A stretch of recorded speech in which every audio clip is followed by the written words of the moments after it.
Haleluya, haleluya, shalom blessed people. Kiranya berkat dan damai sejahtera Allah di dalam Tuhan Yesus Kristus menjadi bagian kita sepanjang hari ini. Jumpa lagi dengan saya Pendeta Theodorus dari Rumah Berkat, House of Blessing, dalam Renungan Kristen. Hari ini temanya adalah Allah yang berkuasa atas matahari, bulan, dan bintang-bintang. Pelajaran kehidupan, penciptaan hari keempat. Firman Tuhan terambil dari Kejadian 1 ayat 14 sampai 19. Begini firman Tuhan, "Berfirmanlah Allah, jadilah benda-benda penerang pada cakrawala untuk memisahkan siang dari malam. Biarlah benda-benda penerang itu menjadi tanda yang menunjukkan masa-masa yang tetap dan hari-hari dan tahun-tahun. Dan sebagai penerang pada cakrawala, biarlah benda-benda itu menerangi bumi. Dan jadilah demikian. Maka Allah menjadikan kedua benda penerang yang besar itu, yakni yang lebih besar untuk menguasai siang dan yang lebih kecil untuk menguasai malam, dan menjadikan juga bintang-bintang. Allah menaruh semuanya itu di cakrawala untuk menerangi bumi, dan untuk menguasai siang dan malam, dan untuk memisahkan terang dari gelap. Allah melihat bahwa semuanya itu baik. Jadilah petang dan jadilah pagi, itulah hari keempat." Nah, blessed people, saudara yang terkasih dalam Tuhan, mungkin menjadi pertanyaan tentang matahari dan bulan yang dikatakan sebagai penerang yang besar. Pertanyaannya seringkali begini, bukankah bulan itu bukan penerang, tetapi hanya sebagai reflektor sinar matahari? Dan bukankah bintang-bintang itu jauh lebih besar daripada matahari dan bulan? Nah, blessed people, ini adalah serial yang saya sampaikan dari kisah penciptaan langit dan bumi yang terambil dari Kejadian pasal 1. Saudaraku, dari pertanyaan-pertanyaan tadi, kita harus mengingat bahwa Alkitab bukanlah buku ilmu pengetahuan. Alkitab sering menulis dari perspektif manusia yang pada zamannya sangatlah relevan. Jadi, penulisan Alkitab pada masa itu sudah sesuai dengan penulis dan tidak dapat dinilai berdasarkan ilmu pengetahuan zaman now.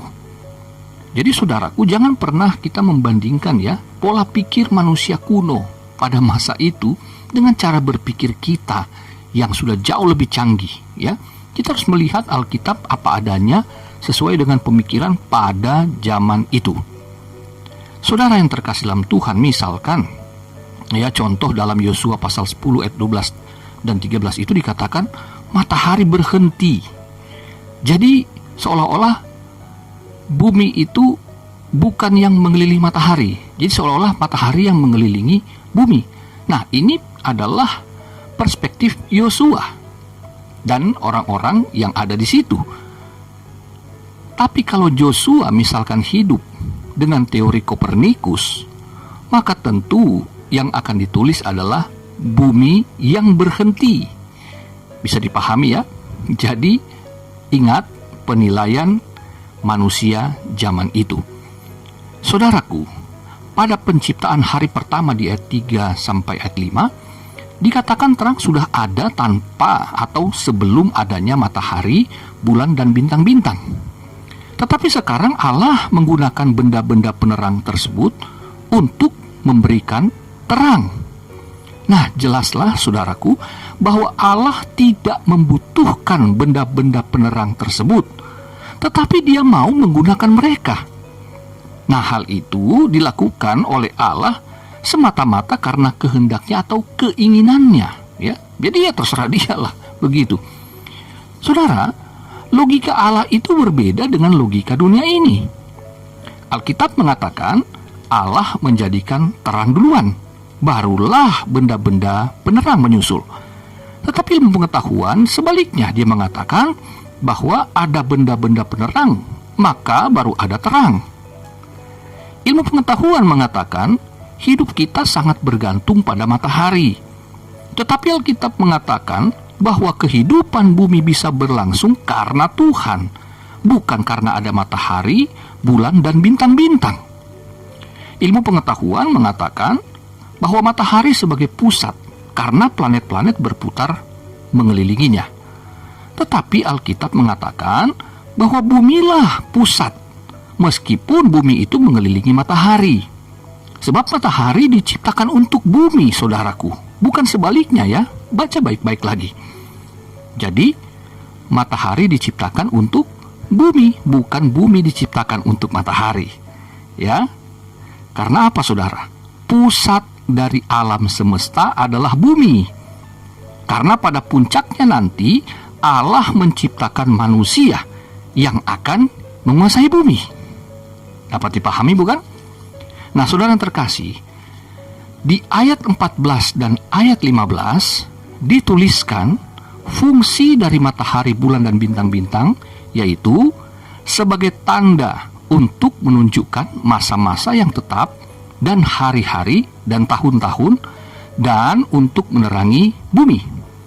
Jadi, benda-benda penerang ini menjadi penuntun bagi manusia pada zaman dahulu kala, ketika belum ditemukan kompas yang menunjukkan arah, jam yang menunjukkan waktu, dan peta seperti yang sekarang kita lihat atau kita punya. Dan juga benda-benda penerang ini akan terus menjadi petunjuk bagi manusia untuk mendapatkan arah dan waktu yang benar. Nah, saudaraku, pelajaran apa yang kita peroleh? Pelajaran kehidupan dari penciptaan hari yang keempat ini adalah yang pertama, Allah adalah terang sejati. Jadi, bukan benda-benda penerang. Ingat, Allah adalah pencipta, matahari, bulan, dan bintang-bintang adalah ciptaan. Yakobus 1 ayat 7, Yohanes 1 ayat 1 sampai 5, Yohanes 8 ayat 12, dan Yohanes 9 ayat 5, serta Wahyu 22 ayat 5 mengatakan bahwa Allah adalah terang itu sendiri. Tanpa benda-benda penerang, asal ada Allah, amanlah kita, saudaraku. Nah, contoh sederhana. Di rumah, baik saya maupun saudara, tentu kita punya lampu sebagai penerang dalam rumah. Anak saya yang nomor 1, seorang remaja cewek, itu, saudaraku, kalau tengah malam dia terbangun dan hendak buang air kecil, dia nggak berani sendiri. Dia pasti akan membangunkan istri saya atau saya. Jadi harus ditemani sampai depan pintu dan baru dia berani masuk, meskipun lampu menyala. Nah, pertanyaannya, keberanian yang dia dapatkan, apakah karena lampunya atau ada keberadaan orang tuanya? Apakah saya atau istri saya? Meskipun ada lampu yang terang, anak saya memiliki keberanian karena ada saya, bapaknya, atau istri saya sebagai ibunya. Jadi kamilah yang memberikan dia keberanian. Jadi saudaraku, bukan lampunya. Jelas ya, bahwa tanpa ada penerang apapun dalam dunia ini, Allah sanggup memberikan terang. Bahkan Alkitab mengatakan terang Allah itu adalah kehidupan manusia. Allah lah sumber kehidupan kita. Matahari, bulan, dan bintang adalah pelengkap yang Allah tempatkan, tetapi bukanlah sumber. Allah itu satu-satunya sumber kehidupan. Amin, saudaraku. Yang kedua, Allah menciptakan benda-benda penerang untuk bumi dan manusia secara khusus. Manusia diciptakan serupa dan segambar dengan Allah. Dan ketika manusia jatuh ke dalam dosa, Allah menyatakan kasih-Nya untuk menyelamatkan manusia melalui Kristus. Ingat ayat yang sangat terkenal, Yohanes 3:16, karena begitu besar kasih Allah akan dunia ini, sehingga Ia mengaruniakan anak yang tunggal, supaya setiap orang yang percaya kepadanya tidak binasa, melainkan beroleh hidup yang kekal. Jadi, ya, dunia atau bumi ini menjadi pusat perhatian Allah yang secara khusus ada manusia yang berdosa di sana, dan Allah menjadikan manusia sebagai objek kasih-Nya. Ya, ingat saudaraku, matahari diciptakan untuk bumi.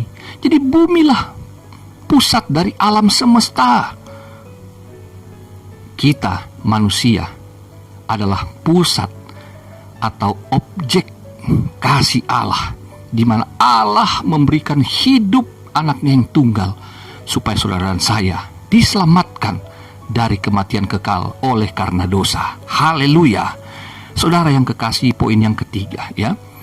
Ya, pelajaran yang ketiga, Allah mau memakai manusia sebagai alat untuk bersaksi tentang Dia. Daniel pasal 12 ayat yang ketiga. Dan orang-orang bijaksana akan bercahaya seperti cahaya cakrawala yang telah menuntun banyak orang kepada kebenaran seperti bintang-bintang tetap untuk selama-lamanya. Matius 13 ayat 43. Pada waktu itulah orang-orang benar akan bercahaya seperti matahari dalam kerajaan Bapa mereka. Saudara, di Filipi 2:15, supaya kamu tiada beraib dan tiada bernoda sebagai anak-anak Allah yang tidak bercela di tengah-tengah angkatan yang bengkok hatinya yang sesat ini, sehingga kamu bercahaya di antara mereka seperti bintang-bintang di dunia. Nah, saudara yang terkasih dalam Tuhan, manusia membutuhkan kompas untuk menunjukkan arah, membutuhkan jam untuk mengingat batasan waktu. Demikianlah kita orang percaya yang dituntun atau dipimpin oleh Roh Allah, kata Roma 8 ayat 14. Dan firman-Nya yang menjadi pelita bagi kaki kita, Mazmur 119 ayat 105, ya, Mazmur 119 ayat 105 itu mengatakan bahwa kita bisa berjalan, kita bisa melihat kehidupan karena ada firman, karena ada Roh Kudus-Nya. Maka saudaraku, kita yang telah ditolong, kita pun dapat bersaksi dengan cara menolong orang lain yang tersesat hidupnya, yang menyia-nyiakan waktu hidupnya. Kita melihat mereka dengan penuh belas kasihan. Mari saksikan mereka akan kasih Kristus. Perkenalkan Yesus Kristus, Tuhan dan Juru Selamat. Bersaksi tentang hidup kita yang telah diselamatkan dari dosa dan kematian kekal. Maka kita pun dapat menjadi terang yang bermanfaat bagi dunia ini.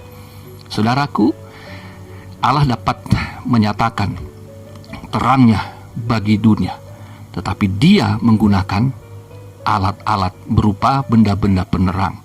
Allah dapat menyatakan Injil secara langsung, Dia berfirman dari sorga, tetapi Dia dalam kehendaknya mau memakai saudara dan saya untuk dapat menjadi alat. Meskipun kita orang-orang yang dikatakan orang kecil dan tidak berarti bagi dunia, tetapi di mata Allah kita sangat berharga. Itu sebabnya Yesus mau datang mati untuk menebus dosa kita semua.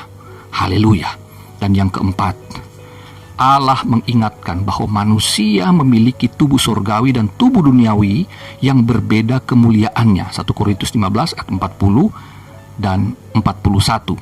Ya, bahwa di sana dikatakan di ayat 41, kemuliaan matahari lain daripada kemuliaan bulan, dan kemuliaan bulan lain daripada kemuliaan bintang-bintang, dan kemuliaan bintang yang satu berbeda dengan kemuliaan bintang yang lain.